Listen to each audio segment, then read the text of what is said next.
Hörmətli kuzatuvchilarimiz, hörmətli obunachilarimiz, sizlarga yana avtomat Spark ko'p beramiz. Nima deysizlar, avtomat Spark.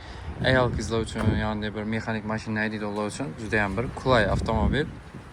Bilasizlar, meni mashinalarni arzon narxdagi mashinalarni o'tkazib yubormaslik uchun men kanalimga obuna bo'lib qo'yinglar.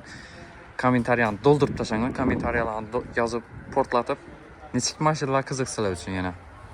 Necha so'm pullaringiz bor, masalan, necha so'm pul arziydigan mashinalarni ko'p bering, nechik mashinalar arzon, qimmat, obzor aytaymi, aytib o'tasizlar.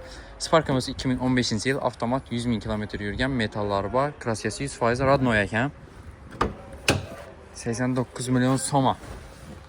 Qiziqli narxda turibdi. Bunday rullarning knopkalari, kilitlari, skort riseklari, salonlari top-toza ko'rib turibsizlar. Xo'sh. Diskalari, toza balonlari. Mashinamiz tayyor minishga. Olib bosib beradigan yeri. Yana nechik mashinalarni ko'p berik. Bunday arzon narxdagi mashinalarni o'tirib yubormanglar. Tarqatib tashanglar menga. Rahmat.